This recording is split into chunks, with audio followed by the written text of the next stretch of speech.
레이기 제사에 대한 부분을 계속 이제 나누는데 오늘 마지막 제사, 속건제 5가지의 이제 제사가 계속 나오는데 마지막 제사이지만 또 이후에 또 제사가 나옵니다.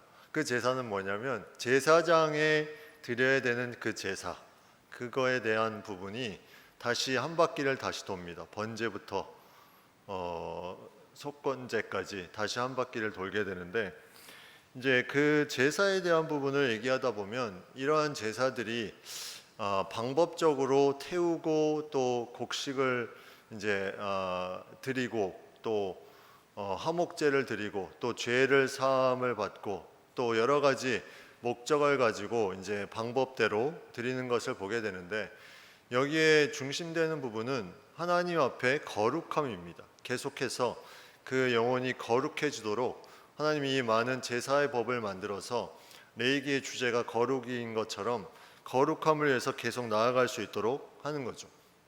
근데 이 앞에 속죄제는 그러한 거룩함에 있어서 내가 깨닫지 못하는 죄, 근데 후에 깨달았던 것, 제사장은 이제 나중에 백성에게 허물이 전해졌을 때, 허물이 그 부분에 미쳤을 때, 어떤 백성에게 화가 미쳤을 때 그 속죄제를 드리고, 또 회중 공동체는 그 잘못이 깨달아졌을 때, 그 잘못을 범했을 때 모르는데 그 후에 시간이 지나서 깨달아졌을 때 또 속죄제를 드리고, 족장이나 이 평민은 나중에 다른 사람이 죄를 깨닫게 해주면 이 죄에 대한 부분을 이제 가지고 나아가서 속죄제를 드리는, 그러니까 결국은 내가 범했을 때는 그 죄를 정확히 모른다는 거죠. 속죄제는 그걸 모르는 순간에 있다가 나중에 무언가 일이 터지고 누군가를 통해서 또 자신의 깨달음을 통해서 알게 되었을 때 드리는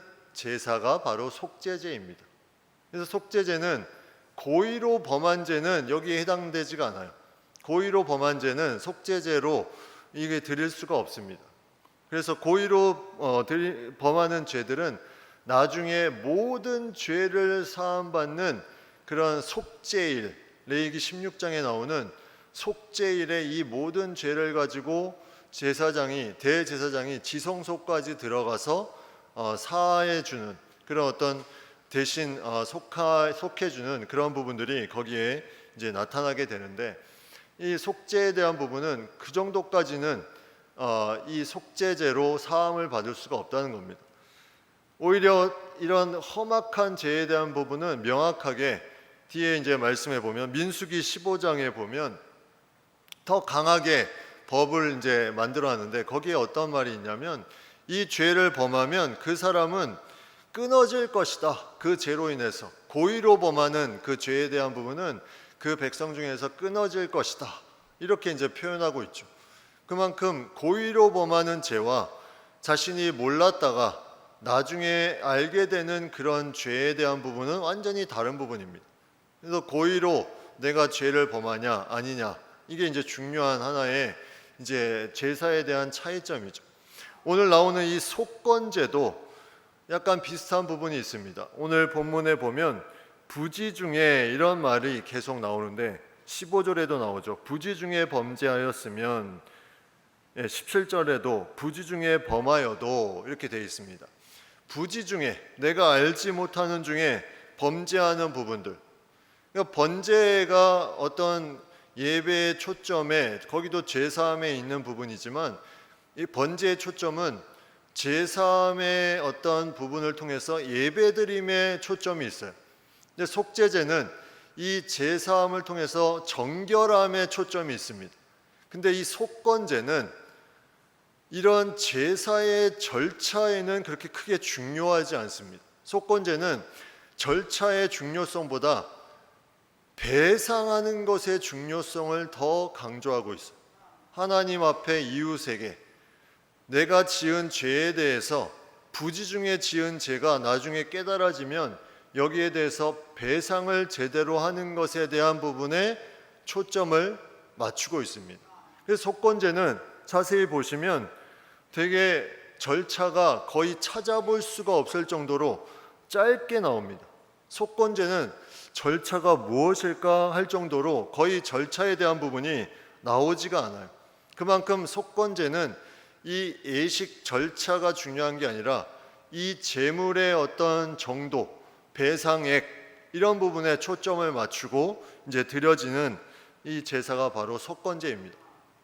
그런데 그런 부분이 중요했던 이유는 어떠한 사람이 자신이 모르는 순간에 무언가 범죄를 했는데 그게 나중에 알게 되는 부분이 있으면 그게 여호와의 성물이든 아니면 계명을 어기는 것이든 그것에 대해서 내가 정확히 알 수 없는 그런 죄에 대한 부분에 이것이 다른 사람에게 영향을 미치는 부분이 생길 수 있다는 거죠. 이게 속죄제와 다른 것입니다. 속죄제는 하나님만 집중해서 제사를 드리면 되는데 속건제는 하나님과 함께 이웃에게도 내가 해야 될 부분들을 같이 감당해야 되는 제사가 이 속건제. 그래서 이웃에게 이런 배상을 하지 않고 제물을 가지고 제사를 드릴 수가 없습니다. 이웃에게 배상을 하고 나서 그 다음에 와서 제사를 드리는 그 제사가 바로 속건제죠. 이 속건제는 속죄제와 거의 근데 비슷한 어떤 의미로 느껴지는 부분이 영어로 보면 죄에 대한 제사, sin, offering, 죄 제사라고 속죄제가 되어 있는데 이 속건제는 guilt offering, 그러니까 같은 유죄에 대한 부분의 제사인데 sin과 guilt, 우리가 한글로 번역하면 같은 죄인데 이제 엄밀하게 말하면 sin은 뭐냐면 하나님을 향해서 범하는 어떤 죄, 근데 이 guilt는 하나님과 함께 이웃에게 범하는 어떤 잘못과 실수들 이런 부분들을 포함해서 나타나는 죄, 그런 차이가 있습니다. 그래서 영어로 보면 그냥 단순히 단어의 차이지만 그 속죄제와 속건제는 완전히 방법도 다르고 드리는 제물도 다르고 또 여러 가지로 많은 목적도 다르고 다 다른 부분이 이제 이런 제사의 부분인데 이제 이 속건제를 한번 좀 보시면 속건, 이 이름조차도 속죄제는 죄를 속하는데 속건, 이 건이라는 한자를 보니까 잘못, 과실 이런 의미가 있습니다. 잘못을 속해주는 제사, 속죄제는 죄를 속해주는 제사. 그러니까 뭔가 의미가 약간 다르지만 뭔가 잘못했다는 것은 동일한데 거기에 이제 배상해야 되는 부분이 있기 때문에 이 속건제는 배상제다, 보상제다 이렇게도 불려집니다. 내가 무언가를 배상해야 되기 때문에 사무엘상 6장 4절에 보면 이제 이 언약궤를 블레셋이 빼앗아 가서 그것을 다시 블레셋이 그 자신들이 이 언약궤가 있는 곳에 계속 화가 미치니까 이것을 이스라엘로 돌려줘야 되는데 그때 돌려줄 때 무엇으로 그에게 드릴 속건제를 삼을까 하니 이르되 블레셋 사람의 방백의 수요대로 금독종 5과 금지 5마리라야 하리니 너희와 너희 통치자에게 내린 재앙이 같음이니라. 속건제를 드린다. 블레셋이 이 이스라엘 백성에게 언약궤를 돌려주는데 이방 나라가 속건제를 삼는다 이런 뜻으로 같은 단어를 쓰는 거 보면 이 속건제라는 의미가 배상하는 것에 대한 의미가 강하게 담겨 있다는 거죠. 그냥 돌려주는 것이 아니라 거기에 무언가 얹혀서 같이 줘야 되는 그런 부분들이 이제 나타나 있습니다. 오늘 본문에 읽은 본문에 의하면 크게 세 가지로 구분이 되어 있는데 14절부터 16절까지가 이제 여호와의 성물에 대한 죄를 범했을 때의 속건제, 그리고 17절부터 19절까지가 여호와의 계명 중 하나를 부지 중에 범했을 때 하는 속건제, 그 다음에 6장에는 거짓 맹세하는 사람이 이제 하는 속건제가 나옵니다. 근데 6장에 나와 있는 속건제는 부지 중에 하는 것이 아니라 이 모든 사실을 알면서 위증하는 거예요. 거짓 맹세를 하는 그런 부분에 있어서도 속건제가 필요하다. 이런 부분들이 이제 나와 있습니다. 그래서 오늘 본문에 한번 첫 번째 속건제부터 보면 여호와의 성물에 대한 부분, 여기에 부분은 이제 지정한 가치를 따라 성소의 세겔로 몇 세겔 은에 상당한 흠없는 순양을 양떼 중에서 끌어다가 속건제로 드려야 된다. 속죄제의 제물이 뭐였습니까? 속죄제는 제사장과 해중일 때는 숫송아지였죠. 숫송아지로 드리는 부분, 또 족장은 염소로 드리는 암염소, 그리고 평민은 이제 암염소와 암양으로 드리는 그러한 부분들이 이제 나타나는데, 순양은 속건제에서만 드리는 이제 이 제물이지, 이 속건제에 다른 속죄제와 같은 제물이 없습니다. 그래서 그런 이제 속건제에 나타나는 이 순양에 대한 부분은 그나마 구하기 쉬운 어떤 동물로 일반적으로 딱 정해놨는데, 다른 동물은 여기에 해당 사항이 없습니다. 꼭 흠없는 순양만 가지고 드려야 되는데, 그 앞에 이제 지칭하는 부분이 뭐냐면 성소의 세겔로 몇 세겔 은에 상당한, 이렇게 되어 있습니다. 정확한 가격이 나와 있지 않아요. 성소의 세겔로, 물론 이 성소의 세겔은 일반적으로 시장에서 판매하는 세겔과 다른 가치를 매겼다는 것을 이제 상징하고 있죠. 성소의 세겔로 몇 세겔 은에 상당한 흠없는 순양. 이게 무슨 의미일까요? 내가 지정한 가치를 따라, 이렇게 되어 있습니다.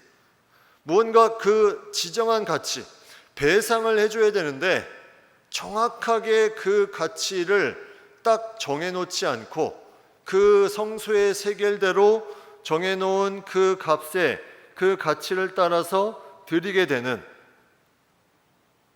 그러니까 이게 상당한 은이 어느 정도인지는 아무도 모릅니다. 이걸 다시 말하면 이 배상액은 정해지지 않았다는 거예요. 어떤 사람이 다른 죄를 짓기 때문에 그 사람이 똑같은 배상을 할 수 없고, 그 범한 죄에 따라서 다른 배상을 해야 되기 때문에 뭐라고 표현되어 있냐면 내가 지정한 가치를 따라, 이렇게 되어 있습니다. 근데 이 표현은 뒤에 보시면 18절에도 나오죠. 내가 지정한 가치대로. 그리고 6장 6절에도 나옵니다. 내가 지정한 가치대로. 이게 무슨 말일까요? 내가 누구에게 또는 어떤 여호와의 성물이나 어떤 다른 계명을 어겼을 때 내가 지정한 가치대로, 다시 말하면 이거는 개인이 그 배상에 대해서 본인이 느껴지는 그 강도를 그 사람에게 배상해야 된다는 겁니다. 근데 그 값어치는 각각의 죄에 대해서 다 다를 수 있어요. 근데 그 사람이 거기에 대해서 명확하게 그 지정한 가치에 따라서 그것을 배상해야 된다. 그리고 나서 거기에다가 여호와의 성물에 대한 부분은 그 뒤에 보시면 16절에 보면 성물에 대한 잘못을 보상하되 그것에 5분의 1을 더합니다. 다시 말하면 어떤 성물에 대해서 죄를 범했으면 그 성물 자신이 지정한 가치, 그 금액 더하기, 그 금액의 5분의 1을 더해서 제사장에게 줍니다. 이 여호와의 성물은 성전에 관련된 거기 때문에 제사장에게 주는 거예요. 그 뒤에 6장에 보시면 다른 사람의 물건에 대한 부분에 자신이 취하고도 거짓 맹세한 사람은 그 주인에게 그 물건에 자신이 정한 값과 5분의 1을 주게 돼 있습니다. 그러니까 여호와의 성물과 뒤에 보시면 여호와의 계명은 제사장에게, 계명을 어긴 것은 제사장에게 주지만 개인의 물건에 대해서 자신이 착취하거나 속이거나 그것을 빼앗고 그것을 거짓 맹세하면 그게 밝혀지면 나중에 그 물건과 5분의 1을 그 당사자에게 주는 겁니다. 이게 이제 중요한 부분이죠. 이렇게 줌을 통해서 그 사람과의 관계가 화해되는 부분, 여기에 이제 그 중요성이 나타나 있습니다. 우리가 이 말씀에 대한 부분에 하나 보시면 마태복음 말씀을 하나 보겠습니다. 마태복음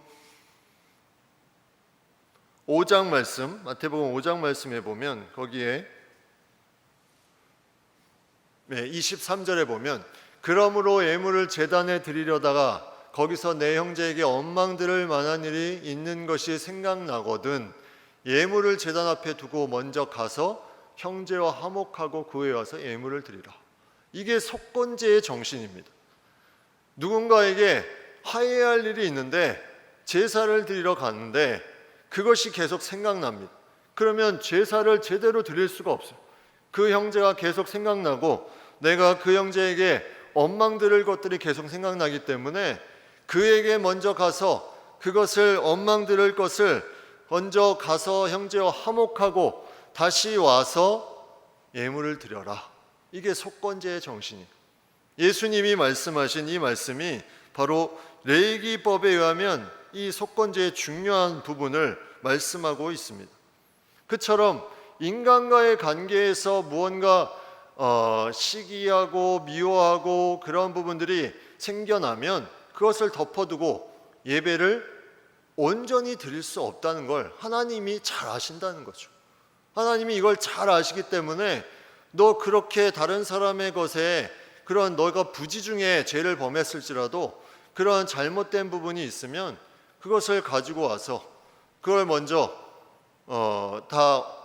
그 관계성에서 회복하고 그 다음에 와서 제물을 드리는 그런 부분들을 하나님께서 말씀하고 있습니다.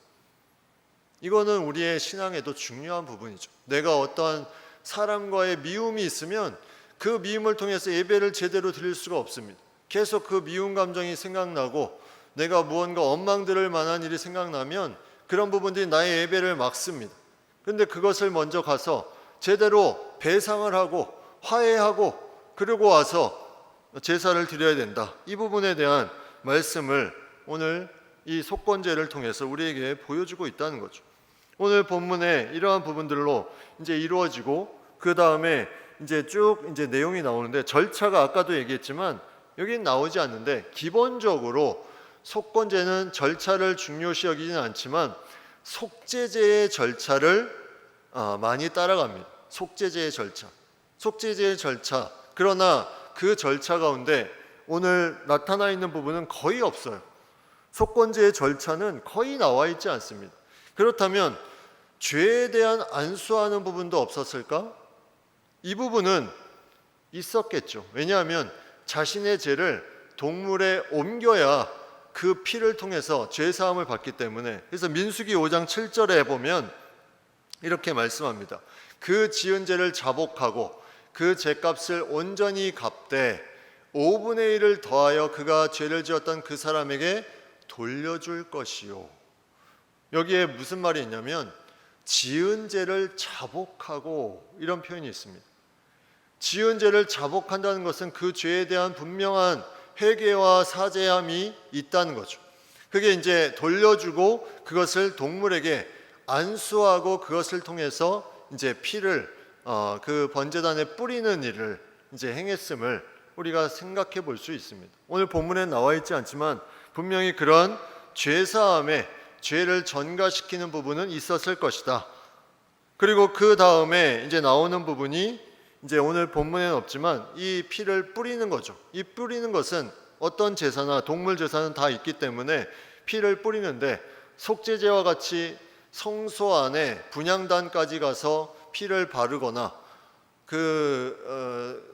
성소 앞에서 휘장 앞에서 피를 뿌리거나 하는 부분은 없습니다. 그냥 피를 이제 겉에다가 번제단 앞에 뿌리는 부분들로 이제 마무리가 되고 그리고 다른 제사처럼 기름과 내장을 불 위에 태우고 그리고 남은 고기를 어떻게 하나 이 속죄제에서는 족장에게 드리거나 평민에게 드린 남은 고기는 제사장이 먹을 수 있다 그랬죠. 왜 그랬습니까?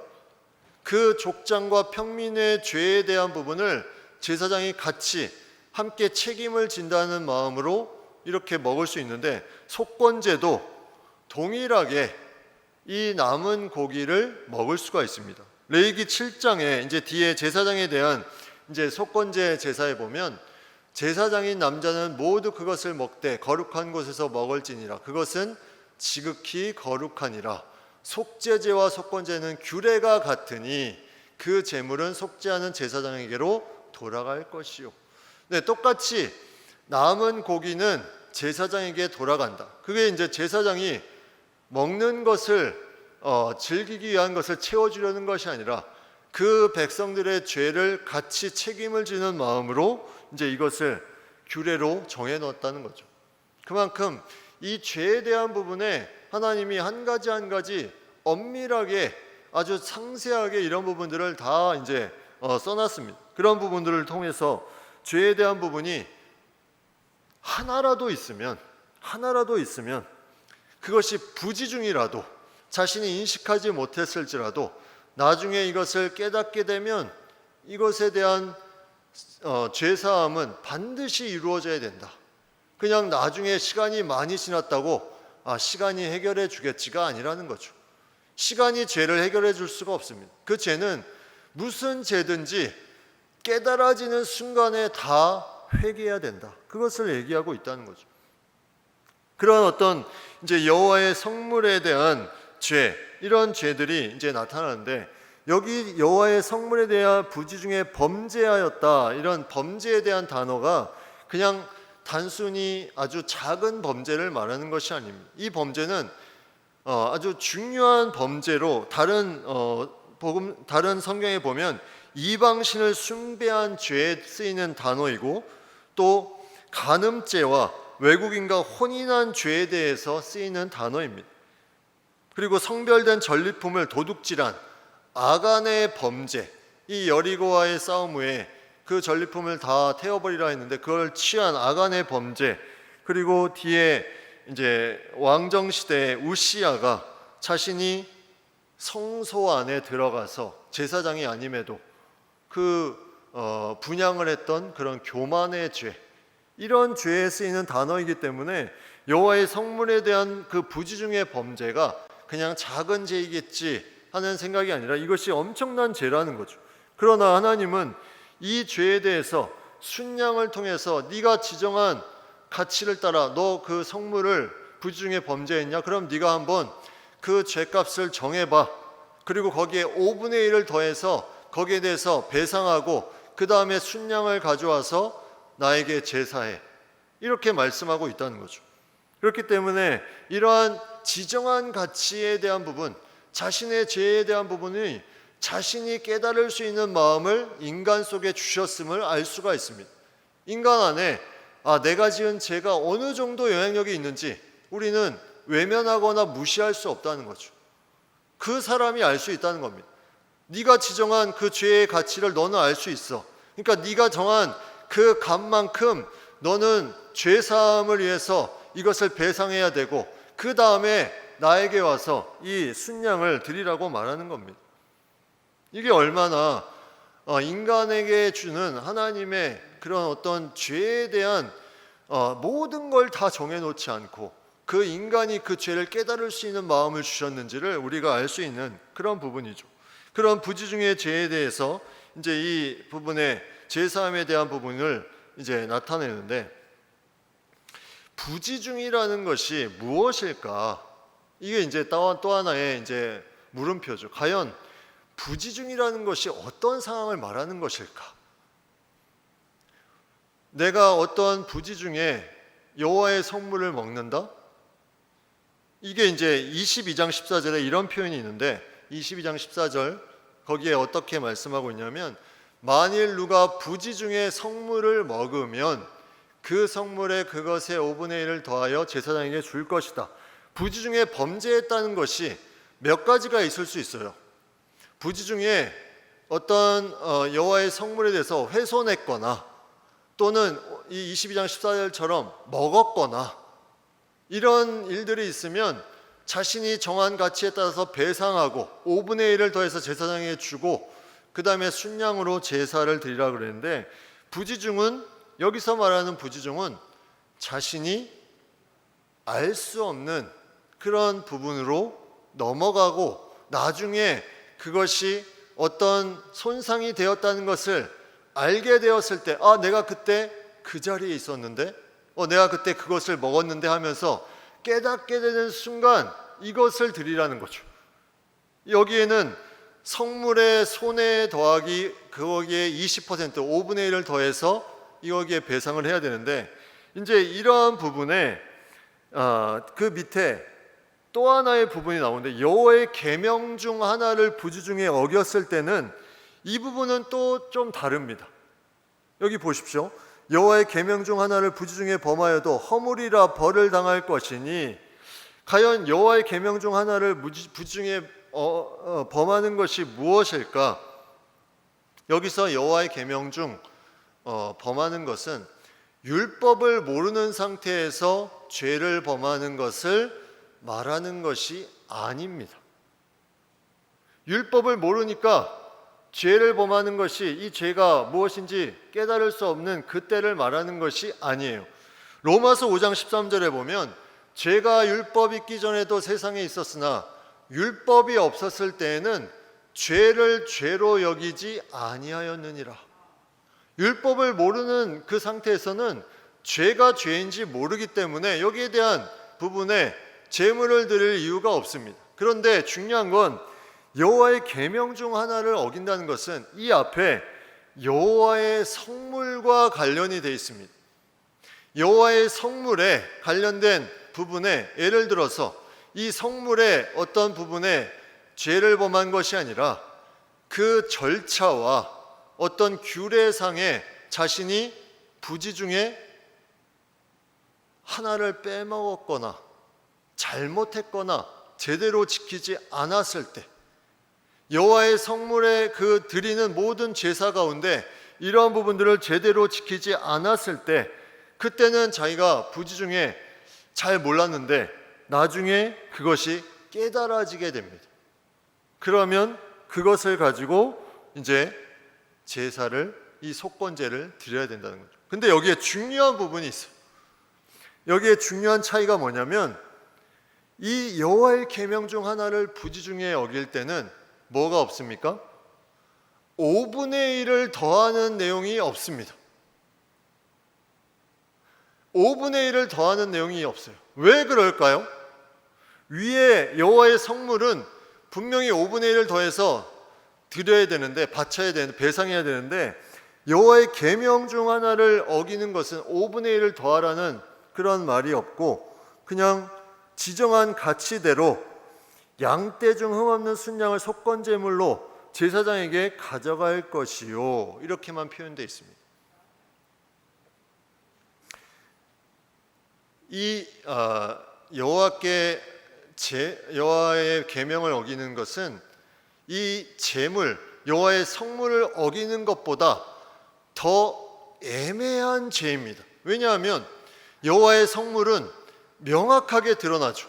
왜냐하면 그게 흠이 갔거나 깨졌거나 여호와의 제물이 사라졌거나 손상됐거나 이게 명확하게 드러나기 때문에 그 사람이 그것을 알 수가 있습니다.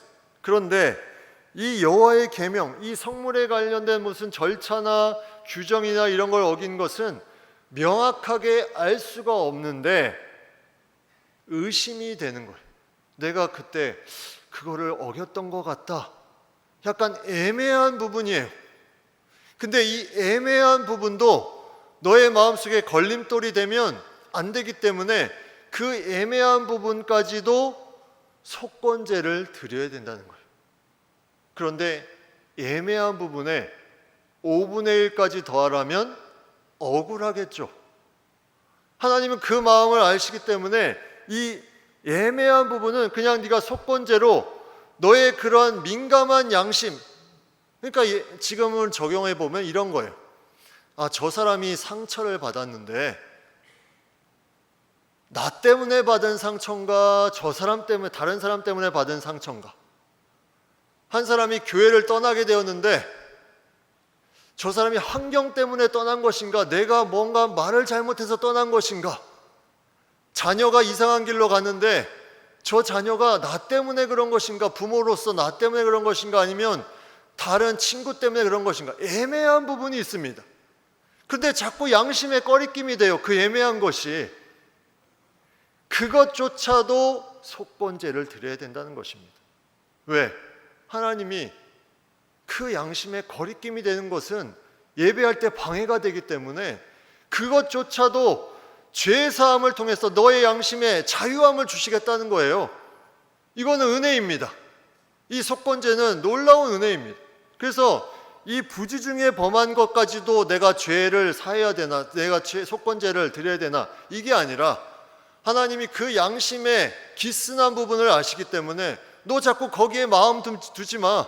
나한테 와서 죄 사하고 깨끗함을 가지고 다시 새롭게 출발해. 이 의미로 이렇게 얘기하는 거예요. 그래서 거기에는 예매하기 때문에 5분의 1을 더하지 않습니다. 그냥 이제 속건제를 통해서 그렇게 죄 사함을 받고 하나님의 마음을 가지고 살 수 있도록 그렇게 배려를 해주시는 거죠. 그래서 여기에 여호와의 계명을 어긴 것이 뭐 지금처럼 무슨 명확한 CCTV 자료나 그런 것들이 있으면 여기도 마찬가지로 5분의 1을 드리겠죠. 근데 이제 이 당시에는 그런 것이 없고 마음의 양심에만 찔리는 그런 부분들이 이제 생각이 나기 때문에 그것조차도 가지고 와서 드리라는 거죠. 하나님이 이처럼 예배드리는 자의 마음에 그 중요함을 계속해서 강조하고 있습니다. 이 5가지 제사는 너 예배드리는 자로 네 양심에 거리낌 되는 것 그것조차도 다 제사로 다 사함받고 깨끗함으로 나에게 와라. 이것을 계속 얘기하고 있어요. 6장에 나와 있는 그런 죄에 대한 부분도 비슷합니다. 이러한 애매한 죄에 대한 그런 부분들, 그리고 이 속건제를 드려야 되는 죄에 대한 부분이 이제 구약 성경에 계속 이제 몇 군데 나오는데 그런 모든 죄에 대해서 하나님이 동일하게 이러한 제사를 통해서 사해 주시는, 그래서 예배자로서 그냥 대충 죄를 끌어안고 네 양심에 계속 아파하면서 예배드리지 말고 그 죄 사함을 통해서 깨끗함을 얻어서 그렇게 예배드리는 자로 살아가라고. 그럼 우리는 어떻게 해야 되겠습니까? 내가 애매하다고 생각하는 죄도 우리는 회개해야 됩니다. 이거는 지도자의 죄야. 이거는 다른 사람의 죄야. 나와는 상관없어가 아니라 약간 애매하다고 생각되면 나도 그 공동체에 있었는데 그러면 나도 회개해야 된다는 거예요. 그게 속건제입니다. 그 제사를 하나님이 기뻐하신다는 거예요. 그렇게 해야 온전한 예배자로 나아갈 수 있다는 것입니다. 여기에 중요한 속건제의 의미가 있습니다. 이러한 예배가 하나님이 기뻐하시는 예배로 계속해서 드려지면 부지 중이라도 깨달아지는 그 순간에 그것을 통해서 내 양심에 기스난 부분이 다시 메꿔지는, 그대로 가져가지 말라는 거예요. 계속 애매한 죄, 용서하지 못하고 계속 상처 주고 상처받는 그 애매함을 통해서 기스난 상태로 있지 말라는 거예요. 가지고 와라.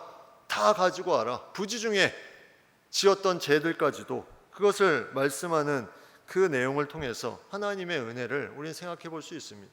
제사는 하나님의 은혜입니다. 이 모든 걸 통해서 우리를 하나님의 그런 백성으로서 온전한 예배를 드리게 하기 위한 하나님의 그런 방법임을 우리가 다시 한번 깨닫게 됩니다.